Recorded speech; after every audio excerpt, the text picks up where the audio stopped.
मंगलाचरण कीजिए। शुक्ल ध्यान प्रचंडाग्नि संदग्धाखिल कर्मकं वर्धमानं जिनं नत्वा पश्चिमं तीर्थनायकं बालानां हितबुद्ध्याहं प्रेरितोऽद्य करोमि वर्णनं किंचित् कर्मणां हतशर्मणां।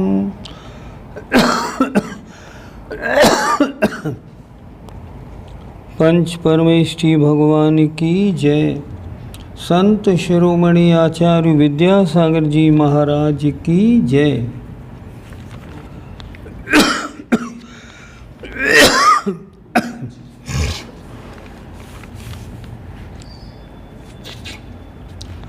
वेदनी, मोहनी, आयु और कुछ नाम कर्म के भेदों पे कल उनकी परिभाषाओं की जानकारी हुई। आप लोगों ने घर पे एक बार देख लिया होगा, परिभाषाएं ठीक रही। अब आज प्रश्न नंबर 78 से और परिभाषाएं आगे की देखते हैं।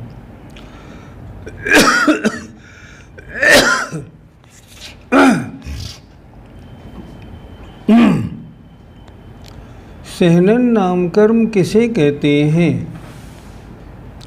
उत्तर, जिसके उदय से शरीर के अंदर सहनन माने हड्डी की रचना होती है उसे सहनन नाम कर्म कहते हैं।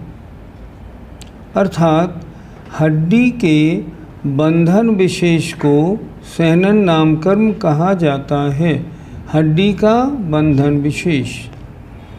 इसके 6 भेद हैं। वज्रशव नाराज सहनन, वज्र नाराज सहनन, नाराज सहनन, अर्धनाराज सहनन, कीलक सहनन और असंप्राप्ता श्रपाटिका सहनन। आप सबको आवाज़ तो ठीक आ रही है ना? आवाज़ ठीक है। इनके जो नाम दिए हैं उन नाम में एक एक शब्द का अर्थ हमें समझना है। जैसे वज्र, ऋषभ, नाराज, सहनन 4 चीज़ें हैं। वज्र माने वज्र की है, वृषभ माने वेष्टन, नाराज माने कीलें, सहनन माने हड्डियाँ। जिन जीवों के शरीर की हड्डी, कील और वेष्टन वज्र के हों उनका वज्र, वृषभ, नाराज, सहनन। ये जीव कैसे होते हैं कि अगर इसको उठा के आप ऊपर से नीचे फेंक दो तो पत्थर चूर चूर हो जाए, इनको चोट ना लगे। जैसे आपने हनुमान जी की कथा में पढ़ा होगा ऐसे। दूसरा आया वज्र, नाराज, सहनन। वज्र की हों, नाराज माने जॉइंट्स, सहनन माने हड्डियाँ। नाराज सहनन, जिनकी हड्डियाँ नाराज माने बोल्टेड हों। अर्धनाराज सहनन, जिनकी सहनन माने हड्डी का बंधन विशेष आधा बोल्टेड हो। कीलक सहनन, जिनकी हड्डियाँ आपस में फंसी हुई हों ऐसे। और असंप्राप्ता श्रपाटिका सहनन, जिनकी हड्डियों का बंधन नसों से हो। जैसे हमारा और आपका, हमारा आपकी हड्डियाँ नसों से बंधी हुई है, तो हमारा आपका सहनन असंप्राप्ता श्रपाटिका सहनन। अब परिभाषा देख लेते हैं। प्रश्न 79, वज्रशव नाराज सहनन नाम कर्म किसे कहते हैं? जिसके उदय से वज्र के हाड़ माने ऋषभ, वेष्टन और वज्र की कीलें हों। वृषभ माने वेष्टन सैनन माने हड्डियाँ और नाराज माने कीले, तीनों वज्र किए हैं। उसे वज्रवृषभ नाराज सैनन कहते हैं। ये सैनन क्या करते हैं? ये सैनन ध्यान की एकाग्रता में बड़े सहकारी होते हैं। अगर आपका सैनन अच्छा नहीं है तो ध्यान अच्छा नहीं लग पाएगा। जितने भी मोक्षगामी जीव होते हैं उनका पहला सैनन होना मस्ट है, होगा ही। क्यों? कि बिना इसके ध्यान अच्छा नहीं लगेगा, और ध्यान अच्छा नहीं लगेगा तो अष्टकर्मों का नाश कैसे होगा। दूसरा, वज्र नाराज सैनन नाम कर्म किसे कहते हैं? जिसके उदय से वज्र के हाड़ सैनन और वज्र की कीले माने नाराज हों, परंतु वेष्टन वज्र के ना हों। नंबर 79 में वज्र ऋषभ नाराज लिखा था। तो ऋषभ माने होता है वेष्टन, लेकिन वो वज्र का नहीं हो। नाराज सैनन नाम कर्म किसे कहते हैं? जिसके उदय से शरीर के हाड़ साधारण वेष्टन और कीलों से सहित होते हैं। नाराज माने कीले, जिनकी हड्डियाँ कीलित हों, बोल्टेड हों, उसे नाराज सैनन नाम कर्म कहते हैं। अर्धनाराज सैनन नाम कर्म किसे कहते हैं?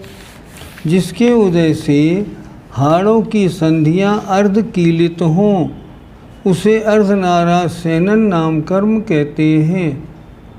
आपने देखा होगा कहीं कहीं किन्हीं किमाणों में पूरे ऊपर से नीचे तक कब्जे लगे होते हैं, वो पूरे, और किन्हीं में थोड़े नीचे और थोड़े ऊपर लगे होते हैं। अगर ऊपर से नीचे लगा है तो नाराज, थोड़ा थोड़ा लगा है तो अर्धनाराज। कीलक सैनन नाम कर्म किसे कहते हैं? जिसके उदय से हाड़ों की संधियाँ जॉइंट्स साधारण कीलों से युक्त हों, बोल्टेड हों, उसे कीलक सैनन नाम कर्म कहते हैं। असंप्राप्ता सृपाट का सैनन नाम कर्म किसे कहते हैं? जिसके उदय से हाड़ परस्पर नसों से बंधे हों, कीलित ना हों। अगर हमारे और आपके हाड़ कीलित होते ना तो हमारे मूछ नहीं जाती। जरा पैर खिसला और मूछ चली गई, कारण हड्डियाँ नसों से बंधी हैं, इस कारण। तो जिसके उदय से हाड़ परस्पर नसों से बंधे हों, कीलित ना हों, उसे असंप्राप्ता सृपाट का सैनन नाम कर्म कहते हैं। 6 सैनन हो गए। सैनन माने हड्डियों के बंधन विशेष को सैनन कहते हैं। अगर श्रेणी माननी है तो उपसम श्रेणी के लिए कम से कम पहले 3 सैनन चाहिए। वर्तमान पंचम काल में कितने सैनन हैं जीवों के? वर्तमान पंचम काल में नीचे के 3 हैं, लेकिन 99% असंप्राप्ता सृपाटिका है। ऊपर वाले सैनन किसके माने जाएंगे? जैसे पहले आपने नाम सुना होगा टायसन। टायसन को उठा के फेंक दो फिर खड़ा हो जाता था, उसके लगती नहीं थी बिल्कुल भी। अब जैसे आचार्य शांति सागर जी महाराज, उनकी हड्डियां बड़ी मजबूत थीं। एक ट्रक लोड अगर गेहूं की बोरियां आ गई तो वो झट पीठ पे उतार के फेंक दिया करते थे। इतनी अच्छी शक्ति थी, इसलिए उनका ध्यान बहुत अच्छा लगता था। प्रश्न 85, स्पर्श नाम कर्म किसे कहते हैं? किसका वर्णन चल रहा है? नाम कर्म के भेदों का। नाम कर्म के कुल भेद 93 हैं। अब उसमें स्पर्श नाम कर्म किसे कहते हैं? जिसके उदय से शरीर में स्निग्ध रूक्ष आदि स्पर्श हो। किसी का शरीर रूखा, किसी का शरीर चिकना, उसे स्पर्श नाम कर्म कहते हैं। इसके 8 भेद हैं। स्निग्ध रूक्ष, चिकना रूखा, कोमल और कठोर, हल्का भारी, शीत और उष्ण। इस नामकर्म के उदय से शरीर में ये विशेषता रहती है। आपने किसी के बच्चे को गोदी में उठाया, हल्का बच्चा, किसी के बच्चे को उठाया बड़ा भारी, कारण इसमें लिखा है एक के हल्के नामकर्म का उदय है, एक के भारी नामकर्म का उदय। इस कारण रस नामकर्म किसे कहते हैं? जिसके उदय से शरीर में खट्टा मीठा आदि रस हो, उसे रस नामकर्म कहते हैं। इसके 5 भेद हैं: खट्टा, मीठा, कड़वा, कषायला और चरपरा। गन्ना है, गन्ने के किस नामकर्म का उदय? मीठे नामकर्म का। नींबू है, नींबू के खट्टे नामकर्म का। ऐसे उनके उदय रहने से वैसा रस उनके शरीर में आता है। गंध नामकर्म किसे कहते हैं? जिसके उदय से शरीर में सुगंध या दुर्गंध उत्पन्न हो, उसे गंध नामकर्म कहते हैं। इसके 2 भेद हैं, सुगंध और दुर्गंध। वर्ण नामकर्म किसे कहते हैं? जिसके उदय से शरीर में काला पीला आदि वर्ण उत्पन्न हो, उसे वर्ण नामकर्म कहते हैं। कलर, इसके 5 भेद हैं: काला, पीला, नीला, लाल और सफ़ेद। आपको जो शरीर मिला है उसको भी तो कोई रंग मिला होगा। कौन सा रंग मिला आपके शरीर को? खाल अलग तरह की, दांत सफ़ेद, आगे देखें तो आँख की पुतली काली, उसके चारों ओर का मंडल सफ़ेद। अब रंग कैसे बताएं? क्या हम ये कह दें कि हमारे शरीर को कई रंग का उदय है? ऐसा नहीं होता। एक शरीर में किसी एक जीव के एक ही रंग का उदय होता है, एक ही वर्ण का उदय होगा। तो हमारे कौन से वर्ण का उदय हुआ? उत्तर, मनुष्यवत। जैसा मनुष्यों का रंग होता है वैसा रंग हमारा है। रंग के वैसे तो 5 भेद हैं, पर इनको अगर खुलासा करें रंग के भेदों को तो असंख्यात प्रकार के होते हैं। आगे आइए, आन पूर्व नामकर्म किसे कहते हैं? जिसके उदय से विग्रह गति में आत्म प्रदेशों का आकार पिछले छोड़े हुए शरीर के आकार का हो। क्या मतलब? अगर कोई हाथी है और मर के देव बनने जा रहा है तो उसके देवगत्यानुपूर्वी का उदय होगा। जिस गति में जाएगा उस आनुपूर्वी का। रास्ते में आत्म प्रदेशों का आकार कैसा होगा? छोड़े हुए शरीर की तरह, हाथी जैसा।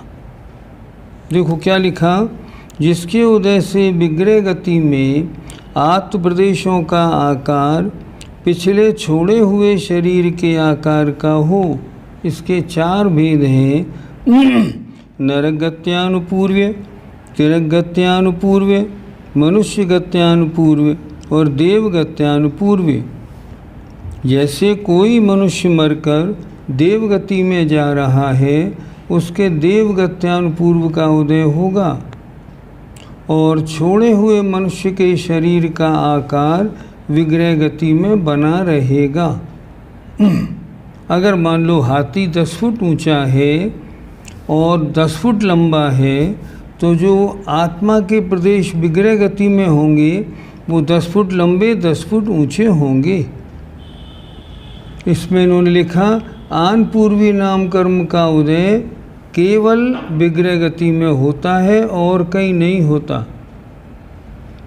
पर विशेष बात, जो आत्माएं विग्रह गति से जन्म लेती हैं, अगर उन्होंने एक मोड़ा लिया तो पहले अगर वो 10 फुट लंबा था, 10 फुट मोटा था, तो एक मोड़ा लेने में वो संख्यात गुणा बड़ा हो जाएगा। कम से कम 20 फुट लंबा, 20 फुट मोटा, और एक मोड़ा और ले लिया तो 40 फुट लंबा, 40 फुट मोटा। क्या हो जाएगा?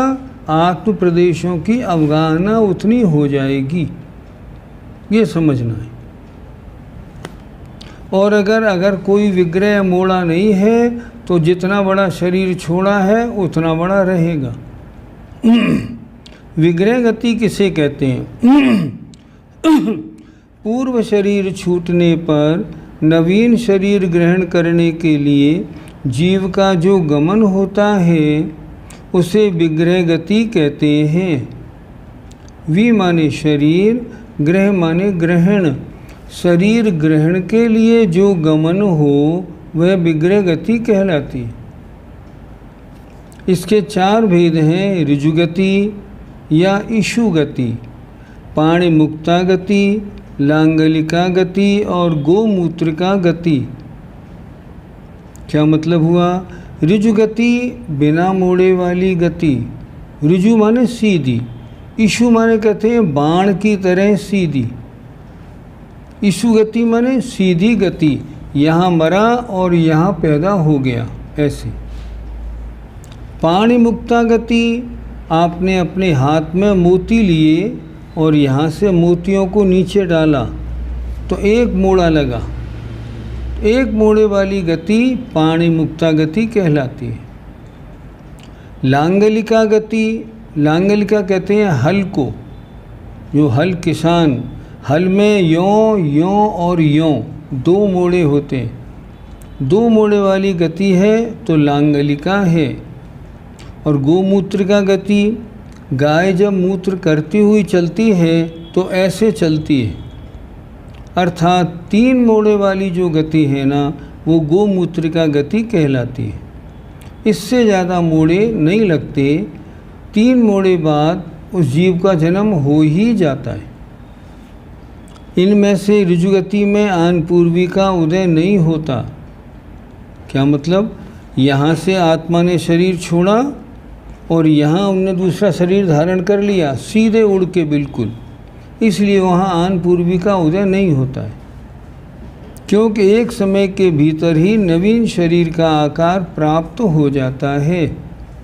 पहले पहला आकार था और एक समय के अंत में दूसरा आकार बन गया, इसलिए यहाँ पे बीच में आन पूर्वी के उदय का अवसर ही नहीं आया।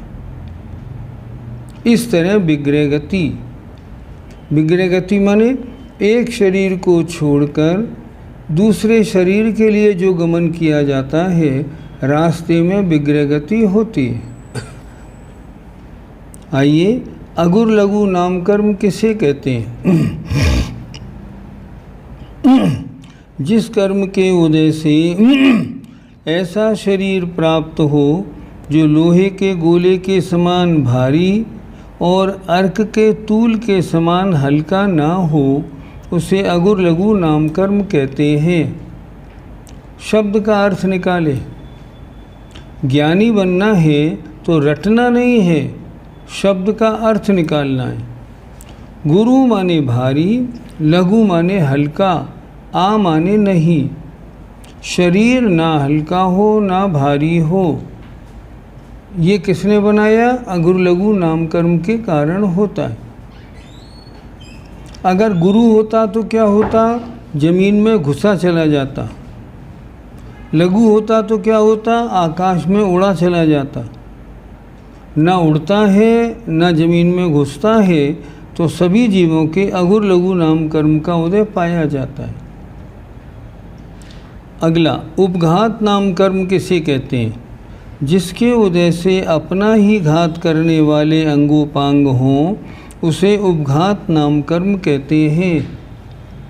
उपघात नामकर्म के उदय से अपने अंगों की ऐसी रचना होती है जिसके कारण स्वयं का घात हो जाए। जैसे हाथी के मस्तक में निकलने वाले गजमुक्ता मोती, उनकी वजह से हाथियों को मारा जाता है।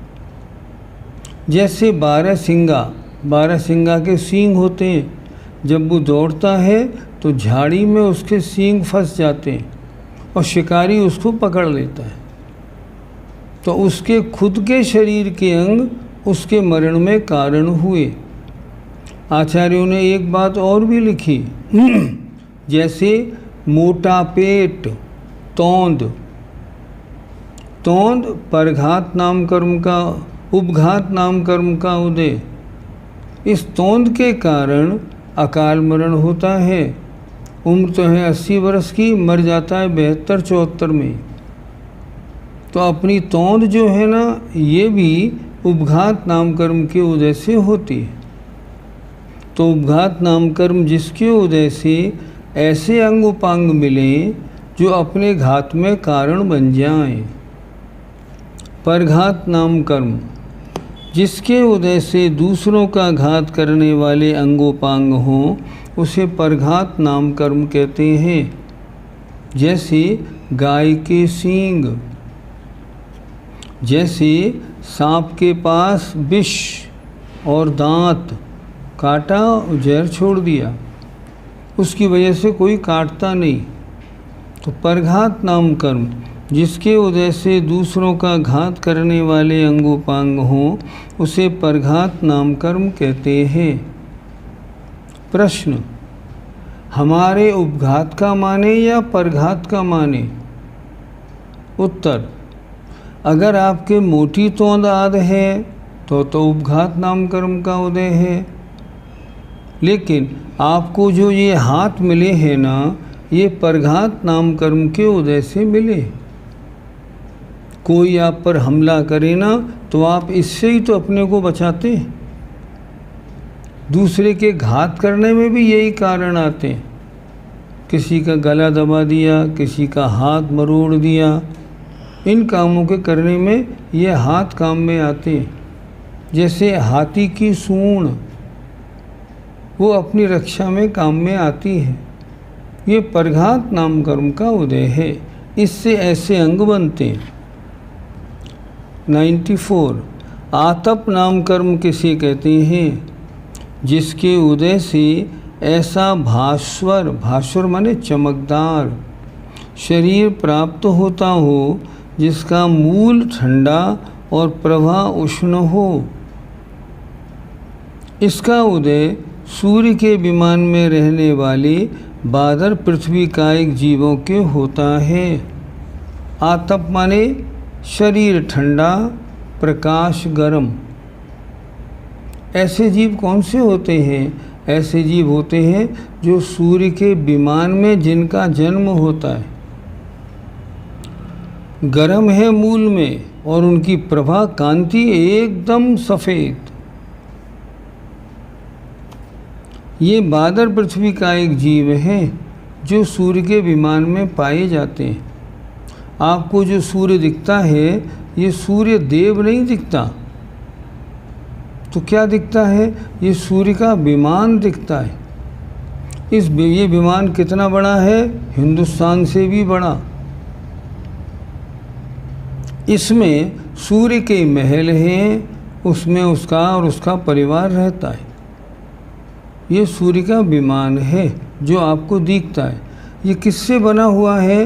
ये तो पृथ्वी काय है, पृथ्वी से बना हुआ है। किसने बनाया? अनादि निधन है, अनादिकाल से ऐसा ही है। इसमें जो ये नीचे ये सूर्य का विमान ऐसा है, ये सब पृथ्वी काय है। इस पृथ्वी काय में जीव हैं। वो जीव कैसे हैं? उनके आतप नाम कर्म का उदय है और वे पृथ्वी कायिक जीव हैं। आइए, उद्योत नाम कर्म किसे कहते हैं? जिसके उदय से ऐसा भास्वर माने चमकदार शरीर प्राप्त हो जिसका मूल और प्रभा दोनों शीतल हों। चंद्रमा जो आपको दिखता है ना, ये भी चंद्रमा का विमान है, लेकिन ये थोड़ा अलग है। विमान भी ठंडा और उसका निकलने वाला प्रकाश भी ठंडा। विमान में जो जीव हैं पृथ्वी काय, वो कैसे हैं? मूल में ठंडे और उनका प्रकाश भी ठंडा। उनके उद्योत नाम कर्म का उदय होता है। इससे उनके शरीर में चमक आती है, जिसके उदय से ऐसा भास्वर माने चमकदार शरीर प्राप्त हो जिसका मूल और प्रवाह दोनों शीतल हों, ठंडी हों। मूल जहाँ वो पैदा हुए हैं वो भी ठंडा, और इनसे निकलने वाली किरणों का प्रकाश भी ठंडा। इसका उदय चंद्रमा के विमान में रहने वाली बादर पृथ्वी का एक तथा जुगनू आदि के होता है। जुगनू कैसा होता है? रात में भी चमकता है ऐसा। उच्छ्वास नाम कर्म किसे कहते हैं? जिसके उदय से श्वासोच्छ्वास चलता है उसे उच्छ्वास नाम कर्म कहते हैं। आपके अंग ऐसे बनाए गए जो सांस लेने की क्षमता रखते हों, और आप बराबर सांस लेते और निकालते हैं। ये सांस लेने का आपको सारा सब ठीक किसने किया? उच्छ्वास नाम कर्म ने किया। विहायोगति नाम कर्म किसे कहते हैं? जिसके उदय से आकाश में गमन हो उसे विहायोगति नाम कर्म कहते हैं। इसके दो भेद हैं, प्रशस्त विहायोगति और अप्रशस्त विहायोगति। इसका उदय सबके होता है, न केवल पक्षियों के। आकाश में गमन से क्या लेना देना? हमारे विहायोगति का उदय है या नहीं है ना? तो विहायोगति हमारी कौन सी है? अगर हमारी चाल अच्छी है तो प्रशस्त है, चाल अच्छी नहीं है तो अप्रशस्त है। तो हम आकाश में गमन कहाँ करते हैं? आप यहाँ मेरा हाथ चल रहा है, ये मेरा हाथ कहाँ चल रहा है? आकाश में ही तो चल रहा है। ये क्या है? ये आकाश ही तो है। हमारा और आपका सबका गमन आकाश में होता है। किस कारण से गमन की शक्ति मिलती है, ऐसे अंग बनते हैं? ये विहायोगति नाम कर्म से। अब जैसे हाथी की चाल बड़ी मस्त होती है, प्रशस्त विहायोगति। ऊँट की चाल बड़ी टेढ़ी सीधी होती है, वो अप्रशस्त विहायोगति। प्रत्येक शरीर नाम कर्म किसे कहते हैं? जिसके उदय से ऐसा शरीर प्राप्त हो जिसका एक जीव ही स्वामी हो। प्रत्येक शरीर नाम कर्म कहते हैं। इससे उल्टा साधारण शरीर नाम कर्म, जिसके उदय से ऐसा शरीर प्राप्त हो जिसके अनेक जीव स्वामी हों। इसका उदय वनस्पति का एक जीव के ही होता है और उसे साधारण शरीर कहते हैं। क्या लिखा इन्होंने? प्रत्येक शरीर में एक शरीर, उसका स्वामी एक। साधारण शरीर में एक शरीर, उसके स्वामी अनंत। ये दोनों में अंतर है। हमारा आपका शरीर प्रत्येक शरीर है, इसके स्वामी हम स्वयं अकेले हैं। लेकिन एक आलू है। आलू में क्या है? आलू में असंख्यात साधारण शरीर हैं, और एक एक शरीर में अनंतानंत निगोदिया जीव हैं। वनस्पति का एक निगोदिया। उन अनंतानंत वनस्पति का एक निगोदिया जीवों का शरीर, वो एक शरीर उन सबका शरीर है। एक साथ श्वास लेते हैं, एक साथ सारा काम करते हैं। उन्हें कहते हैं हम साधारण वनस्पति का एक जीव। पहले भी हमने बताया था, साधारण नाम की कोई वनस्पति नहीं होती। लोग क्या समझते हैं, आलू साधारण वनस्पति नहीं, ऐसे नहीं। प्रत्येक वनस्पति के दो भेद होते हैं, सप्रतिष्ठित प्रत्येक और अप्रतिष्ठित प्रत्येक। जहाँ एक शरीर के स्वामी अनंत हों, सप्रतिष्ठित प्रत्येक, अर्थात सप्रतिष्ठित प्रत्येक में अनंतानंत निगोदिया जीव होते हैं। और वो जो है निगोदिया जीव वो कहलाए जाते हैं ये साधारण शरीर वाले हैं। साधारण वनस्पति वो माने जाते हैं, लेकिन वनस्पति कोई साधारण नहीं होती, उसमें रहने वाले जीव साधारण होते हैं। अब त्रस नाम कर्म किसे कहते हैं? जिसके उदय से द्विंद्रियादि जाति में जन्म हो, 2, 3, 4, 5 इंद्री, उसे त्रस नाम कर्म कहते हैं। स्थावर नाम कर्म किसे कहते हैं? जिसके उदय से एक इंद्रिय जीवों में जन्म हो, उसे स्थावर नाम कर्म कहते हैं। इसके 5 भेद हैं: पृथ्वी कायक, जल कायक, अग्नि कायक, वायु कायक और वनस्पति कायक। इतना ज़रूर ध्यान रखना। एक गिलास में पानी है। प्रश्न, पानी जीव है या अजीब? उत्तर क्या मिलेगा? पानी तो अजीब है। वाह, इसमें इतने जीव तो हैं। पानी में जीव है, पानी जीव नहीं है। पृथ्वी, जल, अग्नि और वायु ये तो पुद्गल के पिंड हैं। इनमें जो जीव रहते हैं वो उस कायिक जीव कहलाते हैं। पानी में रहने वाले जीव जल कायिक जीव कहलाते हैं, लेकिन पानी अजीब है। आगे चलें। स्थावर माने एक इंद्री, त्रस माने 2, 3, 4, 5 इंद्री।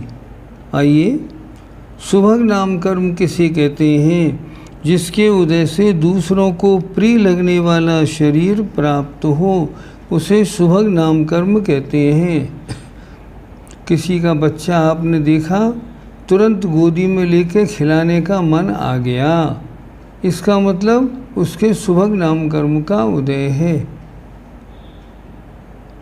दूसरों को प्रिय लगने वाला शरीर हो। दुर्भग नाम कर्म किसे कहते हैं? जिस कर्म के उदय से अपना रूपादि गुणों से युक्त भी शरीर दूसरों को अच्छा ना लगे, उसे दुर्भग नाम कर्म कहते हैं। शरीर तो अच्छा है पर लोगों को सुंदर नहीं लग रहा। क्यों नहीं लग रहा? दुर्भग नाम कर्म का उदय है। इस कारण 104 सुस्वर नाम कर्म किसे कहते हैं? जिसके उदय से जीव को अच्छा स्वर प्राप्त होता है, उसे स्वस्वर कहते हैं। अर्थात कोई एक भजन सुनाए तो आवाज़ आए वंस मोर, समझिए सुस्वर नाम कर्म का उदय है। और दुस्वर नाम कर्म किसे कहते हैं? जिसके उदय से अच्छा स्वर ना हो, उसे दुस्वर नाम कर्म कहते हैं। शुभ नाम कर्म किसे कहते हैं? जिसके उदय से शरीर के अवयव सुंदर हों, उसे शुभ नाम कर्म कहते हैं। अथवा जिस कर्म के उदय से चक्रवर्तित्व, बलदेवत्व, वासुदेवत्व आदि रिद्धियों के सूचक शंख, कमल आदि चिन्ह अंग प्रत्यंगों में उत्पन्न होवे, वह शुभ नाम कर्म है। शुभ नाम कर्म शरीर का सुडौल होना, इसके अलावा उसमें अच्छे अच्छे जो चिन्ह बने होते हैं, लक्षण बने होते हैं, वो भी होना, ये सुस्वर, ये शुभ नाम कर्म। अशुभ नाम कर्म जिसके उदय से शरीर के अवयव सुंदर ना हो, उसे अशुभ नाम कर्म कहते हैं। अथवा जिस नाम कर्म के उदय से शरीर में अशुभ लक्षण उत्पन्न होते हैं, वह अशुभ नाम कर्म है। प्रश्न 108 सूक्ष्म नाम कर्म किसे कहते हैं? जिसके उदय से ऐसा शरीर प्राप्त हो जो न किसी से रुके और न किसी को रोक सके, उसे सूक्ष्म नाम कर्म कहते हैं। यह शरीर एक इंद्रिय जीवों के ही होता है, अर्थात त्रसों के नहीं होता। उनमें भी प्रत्येक वनस्पति के सूक्ष्म नाम कर्म नहीं होता। प्रत्येक वनस्पति सारी की सारी बादर ही होती है।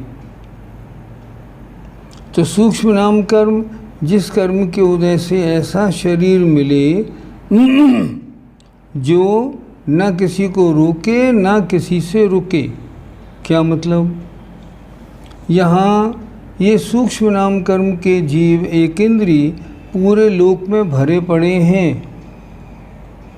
अभी यहाँ आए, इन्हों आगे बढ़े, सामने दीवार है, नहीं वो दीवार में से सीधे आर पार निकल जाते हैं, रुकते नहीं हैं। आप ताली बजाते हैं, ताली बजाने में सूक्ष्म नाम कर्म वाले सूक्ष्म जीव नहीं मरते। कौन मरते हैं? सिर्फ बादर मरते हैं। क्योंकि सूक्ष्म जो एक इंद्री जीव वायु कायिक है मान लो, वो यूं करने से मरता नहीं, आर पार चला जाता है। बादर नाम कर्म किसे कहते हैं? जिसके उदय से ऐसा शरीर हो जो किसी से रुके तथा किसी को रोके, उसे बादर नाम कर्म कहते हैं। इसका उदय सब संसारी जीवों के होता है। नारकी सब बादर, देव सब बादर, ये सब बादर होते हैं। मनुष्य सब बादर, सूक्ष्म नहीं, सिर्फ सूक्ष्म नाम कर्म का उदय एक इंद्री में है। सूक्ष्म दो प्रकार के, एक सूक्ष्म वो जो आपकी आँखों से दिखाई ना पड़े। आपने एक कटोरी पानी रखा, कोई जैनी भाई था, उसने कहा छाना कि नहीं छाना, कि नहीं इसमें तो बहुत सारे जीव हैं, कहाँ दिखाओ तो मुझे। तो वो आँख से नहीं दिखते, हमारी आँखों से नहीं दिखते। उन छोटे जीवों को देखने के लिए विशेष रिद्धियाँ होती हैं, वही देख पाती हैं। इन्होंने लिखा सूक्ष्म नाम कर्म, जिसके उदय से ऐसा शरीर प्राप्त हो जो न किसी से रुके न किसी को रोक सके, उसे सूक्ष्म नाम कर्म कहते हैं। यह शरीर एक इंद्रिय जीवों के ये होता है, उनमें भी प्रत्येक वनस्पति के नहीं होता। क्यों? क्योंकि प्रत्येक वनस्पति बादर ही होती है, इस कारण। सूक्ष्म नाम कर्म का मतलब जिसके उदय से ऐसा शरीर मिले जो ना रुके ना रोके, और बादर नाम कर्म के उदय से जो रुके भी और रोके भी, उसके बादर नाम कर्म।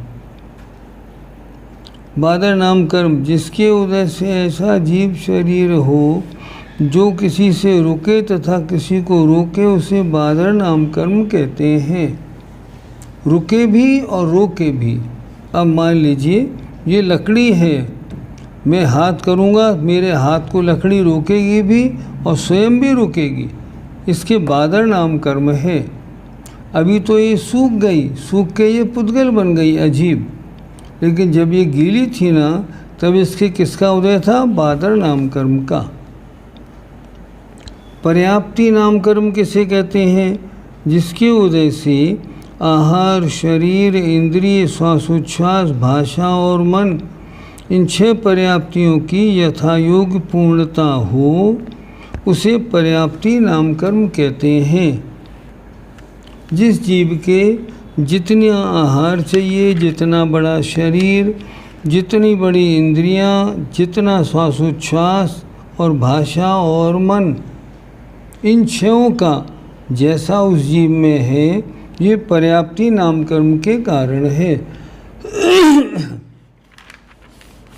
हमारे और आपके पर्याप्त नाम कर्म का उदय है, जिसकी वजह से हमारी 6 पर्याप्तियाँ पूरी हैं। अपर्याप्ति नाम कर्म किसे कहते हैं? जिसके उदय से एक भी पर्याप्ति पूर्ण ना हो, अर्थात लब्ध पर्याप्तक अवस्था हो, उसे अपर्याप्ति नाम कर्म कहते हैं। अर्थात जिन जीवों की एक भी पर्याप्ति पूरी नहीं होती, जो लब्धि पर्याप्तक होते हैं, उनके अपर्याप्त नाम कर्म का उदय होता है। इसका उदय सम्मूर्छन जन्म वाले मनुष्य और त्रैंचों के ही साथ होता है। मतलब इनका उदय अपर्याप्त का सम्मूर्छन जन्म वाले मनुष्य तिरिंचों के हैं, गर्भज जन्म वालों के नहीं, उपाद जन्म वाले के नहीं, वो तो पूरा पढ़ लेते हैं। इस कारण स्थिर नाम कर्म किसे कहते हैं? जिसके उदय से शरीर के धातु उपधातु अपने अपने स्थानों पर यानी अपने स्वरूप में स्थिर रहे, उसे स्थिर नाम कर्म कहते हैं। स्थिर का मतलब क्या होता है? अर्थात आपने जो भोजन किया उसका खून, मज्जा, हड्डी सब सही प्रपोर्शनेटली बन जाए, स्थिर नाम कर्म। खाया आपने, खाया और आपको ताकत मिली, इसका मतलब स्थिर नाम कर्म का उदय है। और खाया फिर भी ताकत नहीं मिली तो अस्थिर नाम कर्म का उदय।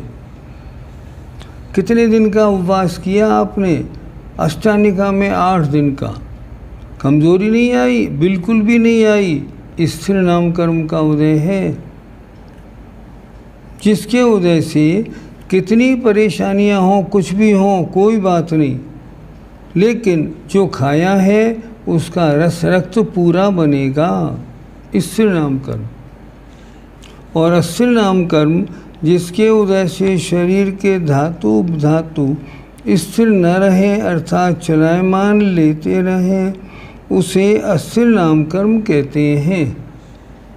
अस्थिर नाम कर्म खाता तो है, पचता नहीं, ब्लड नहीं बनता, हड्डियां मजबूत नहीं होती, अस्थिर नाम कर्म का उदय। आधेय नाम कर्म किसे कहते हैं? जिसके उदय से शरीर विविध कांति से सहित होता है, उसे आधेय नाम कर्म कहते हैं। किन्हीं जीवों के शरीर पर बड़ी चमक रहती है, सामने से देखो क्या माथा चमक रहा है, चमाचम, पंडित जी हैं तो बड़े अच्छे, ऐसे। तो आधेय नाम कर्म जिसके उदय से शरीर विशिष्ट कांति से सहित होता है, उसे आधेय नाम कर्म कहते हैं। आधेय माने कांति। अनाधेय नाम कर्म किसे कहते हैं? जिसके उदय से शरीर विशिष्ट कथन से रहित हो, उसे अनाधेय नाम कर्म कहते हैं। अर्थात शरीर में चमक नहीं हो तो अनादि। किसी के दर्शन करो, मान लो प्रणम्य सागर जी दिल्ली वाले टीवी पे आते, चेहरे पर दर्शन करो तो विशिष्ट कांति चमाचम चेहरा दिखाई पड़ता है। इसका मतलब उनके अनादेय नाम कर्म का उदय हो गया। अब आए यशस कीर्ति। जिसके उदय से जीव की संसार में कीर्ति विस्तृत हो, उसे यशस कीर्ति नाम कर्म कहते हैं। संसार में कीर्ति फैले, गुणवान है और कीर्ति भी फैल रही है, यशस कीर्ति। गुणवान है और कोई नहीं पूछता, कीर्ति नहीं फैलती, अयशस कीर्ति का उदय माना जाता है। फिर देखें, जिसके उदय से जीव का संसार में अपयश विस्तृत हो, उसे अयशस कीर्ति नाम कर्म कहते हैं। तीर्थंकर नाम कर्म किसे कहते हैं? जिसके उदय से जीव तीर्थंकर पद को प्राप्त होता है, उसे तीर्थंकर नाम कर्म कहते हैं। यह प्रकृति सातिशय, सातिशय माने सबसे अधिक पूर्ण प्रकृति है।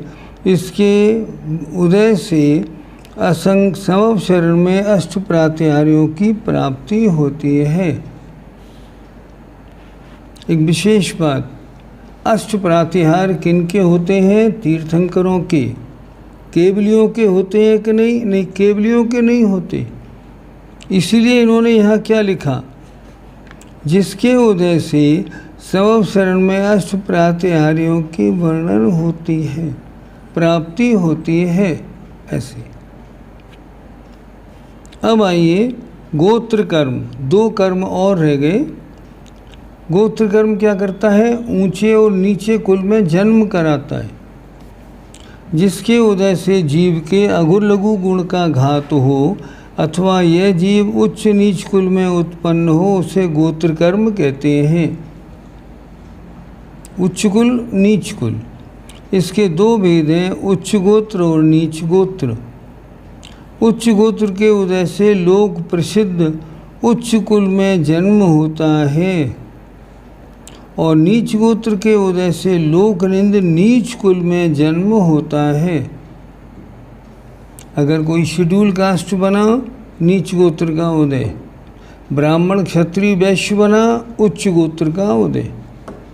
ये गोत्र नाम कर्म से ऐसे कुल में जन्म मिलता है।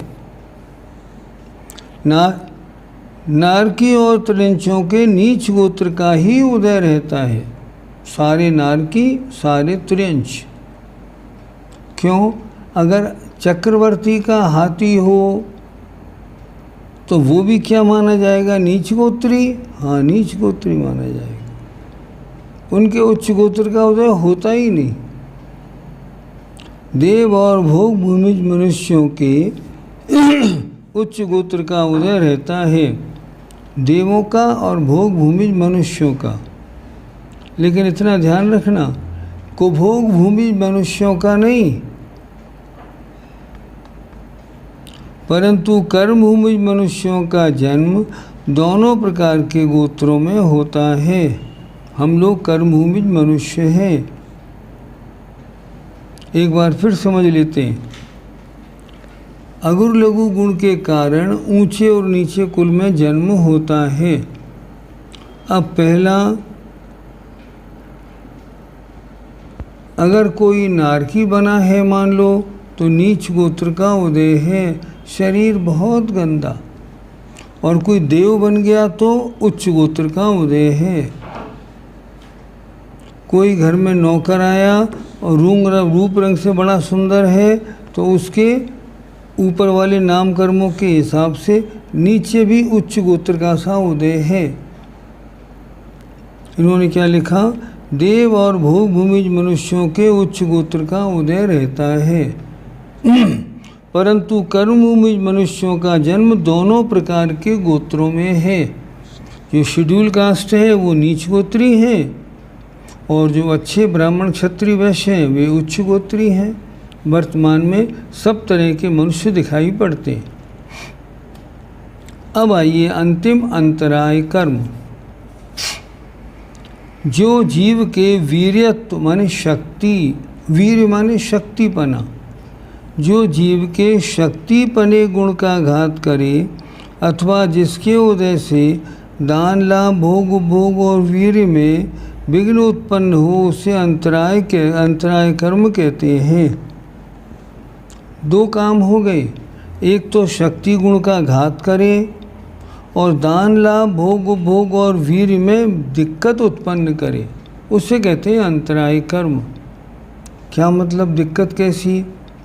आपके पास पैसा है, आप चाहते भी हैं कि ये जो गरीब भिखारी आया है इसको मैं 10 रुपये दे दूं, आप चाहते भी हैं, लेकिन मन क्या कहता है? अरे 10 रुपये बहुत होते हैं, 5 ही दे दो। जब 5 लेने जाता है तो 1 ही दे दो। ऐसा जो होता है ये उस जीव के अंतराय के उदय से होता है।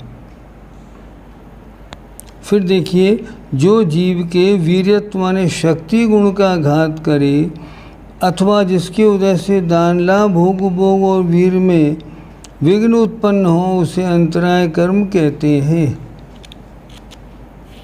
इसके 5 भेद हैं: दानांतराय, लाभांतराय, भोगांतराय, उपभोगांतराय और कमला और वीर्यांतराय।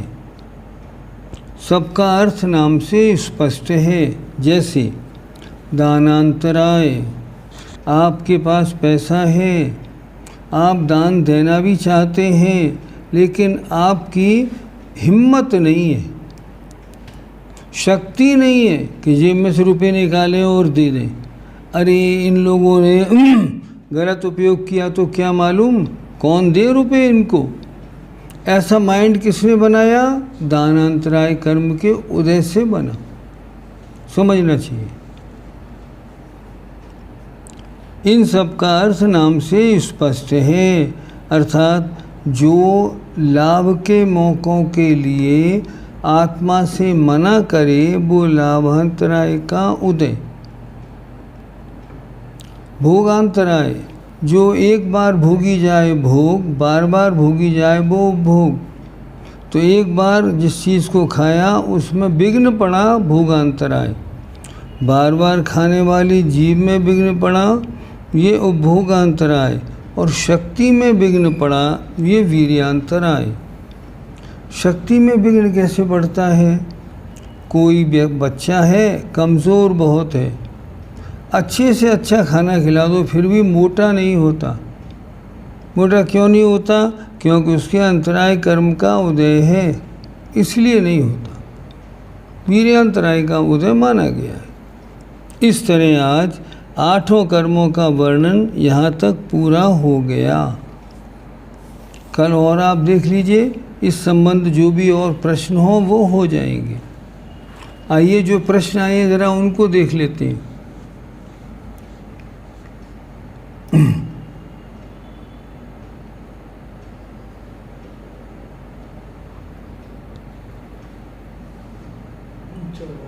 चौदहवें गुणस्थान में लेशा का अभाव बताया गया है, तो वहाँ परम सुख लेशा मान लेने, मतलब मान लेवे तो क्या हानि होती है? नहीं, वो नहीं मानी जाएगी, क्योंकि लेशा की दोनों परिभाषाएं 14वें गुणस्थान में घटित नहीं होती। ना तो एक लेशा की परिभाषा कषाय से अनुरंजित योगों की प्रवृत्ति को लेशा कहते हैं, वो है ही नहीं, 14वें गुणस्थान में कषाय ही नहीं है। और दूसरी, जो आत्मा को कर्मों से लीपे उसे लेशा कहते हैं। तो 14वें गुणस्थान में कर्मों का आश्रव है ही नहीं। जब है ही नहीं तो फिर सवाल ही क्या? इसलिए 14वें गुणस्थान में लेशा का अभाव है, इसलिए परम सुख लेशा नहीं मानी जा सकती। अथवा लेशा रहित जीव के भी तो कुछ भाव विशुद्धि होती है। हाँ, लेशा रहित जीव केवल 14वें गुणस्थान में है, उनके कुछ भावों की विशुद्धि, उनकी तो परम विशुद्धि है, बात ही क्या है। आगे 6ठे गुणस्थानवर्ती साधु संयमी कहे जाते हैं, लेकिन जिनके मूल गुणों में दोष स्पष्ट दिखाई देवे तो उन्हें प्रमत्त संयति कैसे कहेंगे? समाधान चाहते हैं, नहीं कहेंगे।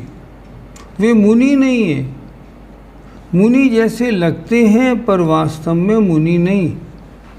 शास्त्रों में ये लिखा मिलता है कि जिन मुनिराज के 28 में से एक मूल गुण भी कम हैं, वे मुनि महाराज 6ठे 7वें गुणस्थान के अधिकारी नहीं हो सकते। बहुत अच्छी तरह समझने वाली बात है। हमें कैसे मालूम पड़े इन साधु महाराज के मूल गुणों में दोष है या नहीं? नहीं, देख लें आप। कुछ मोटी मोटी बातें बता देता हूँ, पहले ही मैंने बताई हैं। पहली बात, इनके पास मोबाइल है या नहीं, इनके पास लैपटॉप है या नहीं, बस जानकारी में आ जाएगा बड़े आराम से। गर्मी में ये पंखा, एसी, कूलर तो प्रयोग नहीं करते। और फिर इसमें ही, मतलब पंखा, एसी, कूलर तो बात हो गई। अब उसकी दूसरी बात आई कि इनके जो स्थान संबंधी और बातें हैं, ऐसा स्थान नहीं, ऐसा स्थान, ये सोने के लिए ऐसा, बैठने के लिए ऐसा नहीं, ये मुनि का नहीं, कर्तव्य नहीं होता। अगर मुनि महाराज पे मोबाइल है, लैपटॉप है, कंप्यूटर है, या वो एसी, वो पंखा, कूलर, पंखा भी इस्तेमाल करते हैं, या फ्लश में निपटने जाते हैं, नहीं, वो संयमी नहीं, असंयमी है, गुणस्थान पहला है, पूजनीय नहीं है।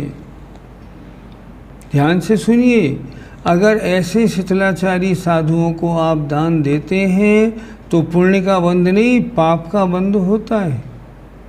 क्यों? इसलिए होता है आप शिथिलाचार का पोषण कर रहे हैं। अगर आज सभी श्रावक समझदार हो जाएं तो शिथिलाचार आज समाप्त हो जाए। इसलिए वे प्रमत्त संयमी नहीं कहे जाएंगे, वो असंयमी कहे जाएंगे। वेदक सम्यक्त के बारे में समझना है। मिथ्यात्व और सम्यक मिथ्यात्व और अनंतानुबंधी चार का अनुदय हो, और सम्यक प्रकृति के उदय में जो सदोष सम्यक्त होता है उसे वेदक सम्यक्त कहते हैं। यदि कोई जीव के बाहरी चिन्ह से भव्यता नहीं पकड़ पाए किंतु भाव बहुत शांत है, तो वह भव्य हुआ या नहीं हुआ? क्योंकि शास्त्रीय चर्चा में तो अंदर के परिणाम लिए जाते हैं। भवद्या और आयुष से क्या समझे? इनको एक पर्याय में कितने समय रुकना है ये समझा जाए। आयु और गति में क्या अंतर है? आयु कर्म के उदय से एक आत्मा एक गति में अपनी आयु पर्यंत एक शरीर में रहता है आत्मा। ये हुआ आयु। फिर सुने एक बार, आयु के उदय से आत्मा एक शरीर में निश्चित समय तक रहता है। गति उसे कहते हैं जिससे वो नाम पड़ता है। जैसे मनुष्य गति में, अर्थात ये मनुष्य गति नाम कर्म का जीव है। गति का बंध प्रति समय होता है, लेकिन आयु का बंध प्रति समय नहीं होता। दोनों में बहुत अंतर है। दूसरा, आदि गुण स्थानों में कितनी कषायों का उदय रहता है लिखने हैं। पहले गुण स्थान में अनंतानुबंधी, प्रत्याख्यान, संजुलन 16 और 9 कषाय सबका उदय रहता है। अब दूसरे गुण स्थान में जब आप आ गए तब वहाँ भी सारी कषायों का उदय है। अच्छा, तीसरे में आए तो क्या होगा? अनंतानुबंधी का उदय हट जाएगा तीसरे गुण स्थान में, लेकिन दूसरे गुण स्थान में सारी कषायों का उदय रहता है। हाँ, ठीक है, ठीक। प्रत्याख्यान का अर्थ क्या होता है? प्रत्याख्यान का अर्थ होता है त्याग। जो त्याग न करने दे, मुनि न बनने दे, वो होती है प्रत्याख्यानावरण। मैंने आज 11,000 संस्थान में भेजे हैं। आपसे निवेदन, हाँ, इनका एड्रेस मिला? ठीक, आपका एड्रेस मिल गया, चेक कर लिया। अशोक जी के रुपए आ गए। किस कर्म के उदय से जीव निगोद में जाता है? महान पाप और कषायों के उदय से जाता है। यदि कषाय वश किसी से बैर हो जाता है और जल्दी ही कषाय भाव चला जाता है, लेकिन दूसरा अनंतानुबंधी बांध लेता है, तो क्या हमारी भी अनंतानुबंधी अनंतानुबंधी बंध जाएगी? हाँ, बिल्कुल बंध जाएगी। फिर एक बार समझें, किसी का किसी से बैर हो जाता है और जल्दी ही कषाय भाव चला जाता है, मतलब वो जो अनंतानुबंधी थी वो समाप्त हो गई। अब दूसरी अनंतानुबंधी बांधी तो हमारी भी अनंतानुबंधी बंध गई। हाँ, बंध गई, उसमें क्या बात है। चतुर्थ काल में सभी मनुष्यों का बजविषम नाराज सैनन होता है क्या? नहीं, ऐसा तो कभी नहीं होता। विग्रह गति में भी नहीं होता। और की बात छोड़ो। हाँ, विदेश क्षेत्र में नहीं होता। और विदेश क्षेत्र में मनुष्यों नहीं, कहाँ आ गए अपन? हाँ, नीचे। चतुर्थ काल में सभी मनुष्यों का बजविषम नाराज सैनन होता है? नहीं, 6 सैनन होते हैं। विदेश क्षेत्र में भी 6 सैनन होते। भैया जी, प्रथम स्वर्ग का देव किस स्वर्ग तक जा सकता है? पहले स्वर्ग का देव 16वें स्वर्ग तक जा सकता है, पर अपनी शक्ति से नहीं जाएगा। दूसरा देव उसको अपने विमान में बिठा के ले जाएगा, तो वो 16वें स्वर्ग तक जा सकता है, इससे ऊपर नहीं जा सकता। वेस्टर्न का क्या मतलब होता है? हड्डी के ऊपर जो गोश्त होता है ना, ये सब वेस्टर्न कहलाता है। अगर किसी जीव का पृथ्वी क्या लिखा, नानावर्णी प्रथ्या नहीं नहीं अच्छा, मतलब प्रत्याख्यानावर्णी कषाय का उपशम क्षय हो, लेकिन भव्य निमित्त बाह्य निमित्त ना मिले और दीक्षा ना ले पाए तो क्या उनका गुणस्थान फिर भी छठा माना जाएगा क्या? और ऐसा हो सकता है क्या? नहीं, कभी नहीं हो सकता। देखिए फिर सुने, प्रत्याख्यानावर्णी कर्म को कर्म का उपशम क्षय हो, पहली बात प्रत्याख्यानावर्णी कषाय का उपशम कहाँ होता है? ये तो 9वें गुणस्थान में होता है, क्षय भी 9वें गुणस्थान में होता है, लेकिन बाह्य निमित्त ना मिले और दीक्षा ना ले पाए तो क्या उनका गुणस्थान फिर भी छठा माना जाएगा? नहीं, बिल्कुल नहीं माना जाएगा। कोई भी गुणस्थान हो, अगर ड्रेस मतलब आप पे वस्त्र परिग्रह है ना, तो मुनि नहीं कहला सकते कभी भी, और मुनि के योग्य परिणाम भी नहीं बन सकते। आपने ग्रह के बारे में बताया था, पर जो अंगूठी में राशि और ग्रह हिसाब से नग पहनते हैं, क्या ये मिथ्यात्व है? साइंस के हिसाब से नग में जो रेज जाती है उसका ब्लड पर असर होता है और उसका मस्तिष्क पर भी असर होता है।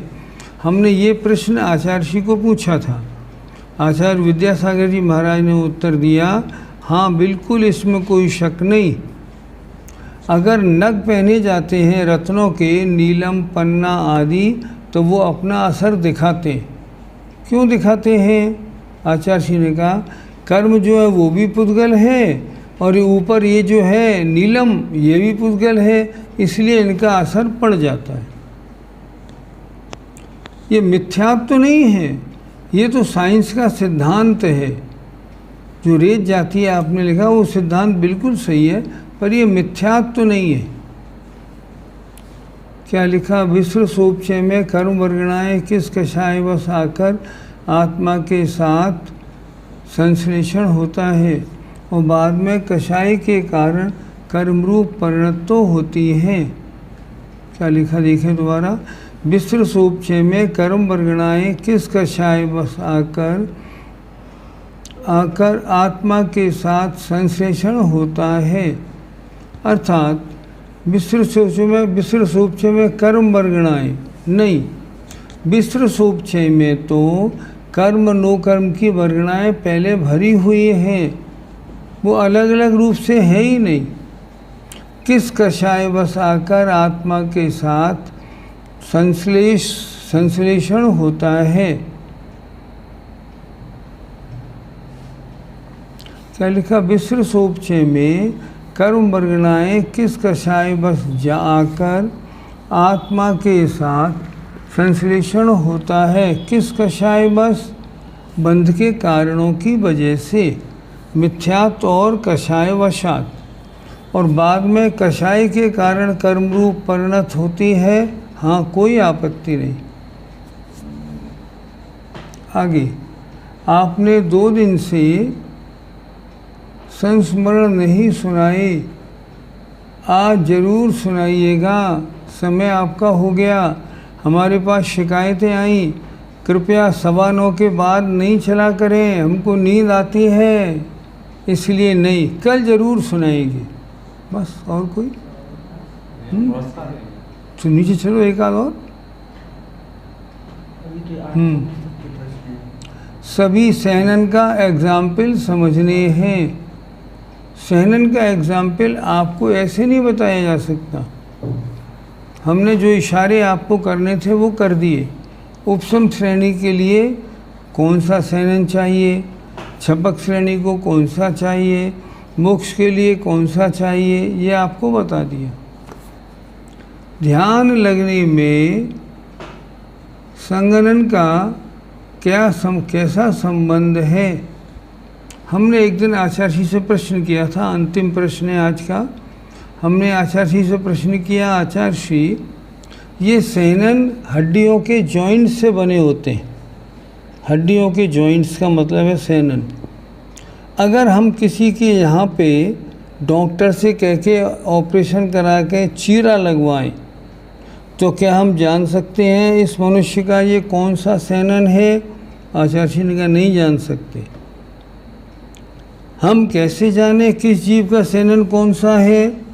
आचार्य ने उत्तर दिया, जो जीव जितना अच्छा ध्यान लगाए उसका उतना अच्छा सेनन होता है। जैसे आचार्य शांत सागर महाराज को जानवरों ने, सांप ने कितनी बार काटा, लेकिन वो कभी भी घर गृहस्थी में या बिल्कुल मंदिरों में वो नहीं रहे, जंगलों में ही रहते थे, उन्हें वही अच्छा लगता था। इस तरह सभी सेनन का एग्जाम्पल समझने नहीं, ध्यान लगने में संगनन का कैसा संबंध है। जितना बढ़िया सेनन उतना अच्छा ध्यान। शुक्ल ध्यान के लिए कम से कम मतलब सबसे बढ़िया सेनन ऊपर के 3 तो चाहिए ही चाहिए। अगर नहीं होगा तो शुक्ल ध्यान नहीं होगा। और छपक श्रेणी के लिए पहला बज विषम नाराज चाहिए, वही आपको वहाँ से हटा के और तीर्थंकर बना सकता है। इस तरह आज आपका समय हो गया। आज कर्मों की बात भी पूरी हो गई। कर्म जरा घर पे अच्छी तरह देख के मजबूत कर लीजिए। कल से अब कर्म नहीं पढ़ाएंगे, कल पूछेंगे आपसे ज़रूर, और एक नया चैप्टर शुरू हो जाएगा। कर्म की बात आज पूरी हो गई। जय जिनेन्द्र, जय